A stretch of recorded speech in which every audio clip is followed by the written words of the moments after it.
여러분들 안녕하세요. 닥돌입니다. 오늘은 대학원 생활 중에 대학원생들은 어떤 스트레스를 받을까에 대해서 이야기해 보려고 합니다.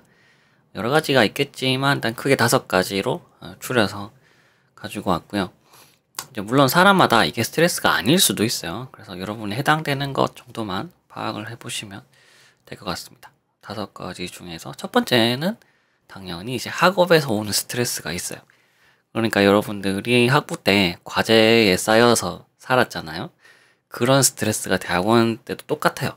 그러니까 수업이 개수는 적어요. 보통 이제 한 학기에 뭐 9학점 정도 듣긴 하는데 대신 이제 난이도가 학부 때랑은 다르기 때문에 훨씬 더 어려운 내용들의 과제가 많이 나오는 편이에요.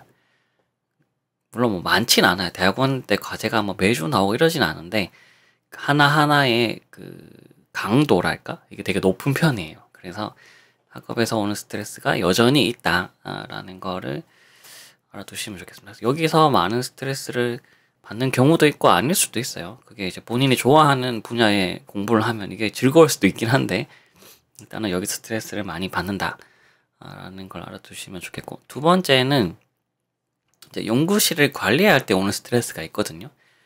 그러니까 보통 대학원생, 풀타임 대학원생인 경우에는 자기 혼자서 학교를 다닌다, 학부 때처럼 혼자서 왔다 갔다 한다, 이런 개념은 아니에요. 그래서 보통 이제 교수님이 좀 열심히 하시면 밑에 이제 학부생들을 관리하는 일을 대학원생들한테 이제 맡기는 경우가 있거든요. 그러면 학부생들이 힘들어하는 거를 뭐 좀 지도해 준다거나 아니면 도움을 줘야 되는 경우가 생겨요. 그래서 이런 것들이 사람에 따라서는 스트레스로 다가올 수도 있어요. 저는 뭐 크게 이게 스트레스가 되진 않았는데, 그래서 이런 것들이 이제 스트레스가 될 수도 있다라는 거고, 그 다음 프로젝트를 진행할 때 오는 스트레스가 있어요. 특히나 이제 공대 같은 경우에 교수님들이 좀 열심히 하시는 분이면 뭐 이렇게 외부 과제나 산학 과제 같은 걸 하게 되면 여러분이 이때는 실제로 뭔가 눈에 보이는 걸 만들어내고 결과물이 나와야 되거든요. 물론 이제 이런 프로젝트를 하게 되면 이제 월급을 받을 수는 있겠지. 그러니까 어느 정도 수익이 나긴 하겠지만 이거를 일을 진척시켜야 되고 그거를 이제 만들어내야 되는 상황이 오는데, 이게 또 의외로 스트레스가 되는 포인트이기도 해요. 특히나 이제 공대는 이게 가장 큰 스트레스도 있을 것 같긴 한데, 학부 때는 여러분이 뭘 잘 못해서 그러면 이제 과제 점수가 깎이고 뭐 이러면 끝인데, 이거는 프로젝트는 잘 안 되면 문제가 생겨요. 그러니까 큰 문제가 생기기 때문에 굉장히 이것 때문에 열심히 해야 되고, 많은 공대 대학원생들이 집에 못 들어가는 이유가 이것 때문이거든요. 프로젝트를 완성시켜야 되기 때문에. 그래서 여기서 오는 스트레스가 있다라는 점. 물론 이게 공대생 같은 경우에는 이게 본인의 스펙이 되고 실적이 되기 때문에 뭐 조금 힘들어도 노력하면 되는데, 이게 포인트가 내가 이제 예를 들어 AI 쪽으로 가고 싶은데 교수님이 하는 프로젝트는 완전 엉뚱한 거, 웹이야. 이러면 이제 조금 스트레스가 더 많이 되기도 하죠.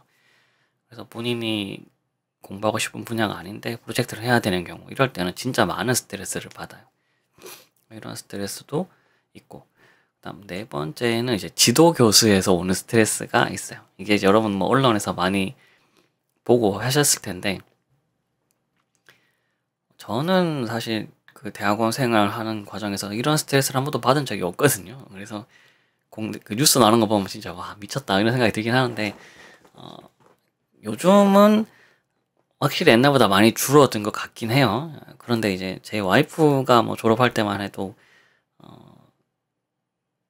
그때 막 졸업할 때 이제 교수님들한테 막 비싼 고가의 막 선물을 사다 주기도 하고, 그다음에 졸업 논문 심사할 때 뭐 교수님이 어디에 가서 뭐를 사와라, 예를 들어서 뭐 성심당에 가서 빵을 사와서 갖고 와라, 뭐 이런 이야기를 하더라고요. 저는 되게 이해가 안 됐는데 와이프는 그게 뭐 그쪽 학과에서는 그게 당연하다라는 듯이 이야기하더라고요.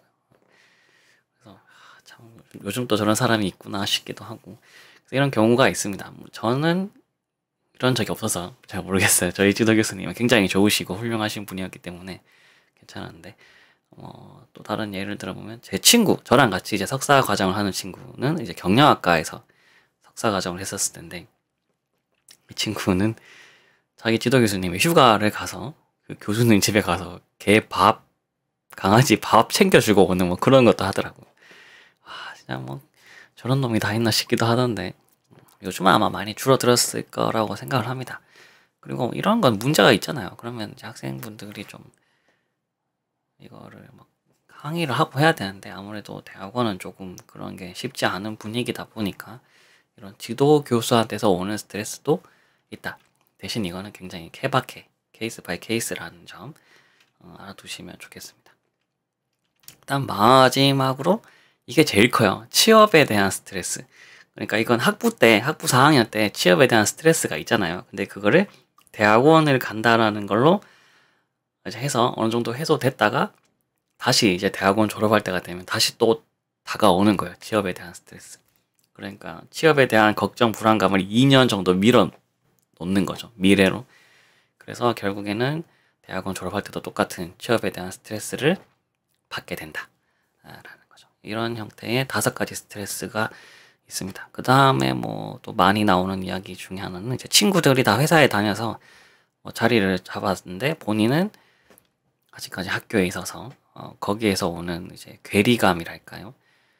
뭐 친구들이 만나면 다 회사 이야기 하는데 본인은 할 이야기가 없다. 그 다음에 친구들 보면 다들 자리를 잡았는 것 같은데 본인 혼자 아직 자리를 못 잡은 것 같다. 뭐 이런 거에서 오는 스트레스들도 있습니다. 약간 일종의 인간관계에서 오는 스트레스겠죠. 이런 것들이 있다라는 거 알아두시면 좋겠고, 물론 뭐 이거 말고도 되게 많은데 대표적으로 이제 대학원생들이 언급하는 스트레스에 대해서 이야기해봤고요.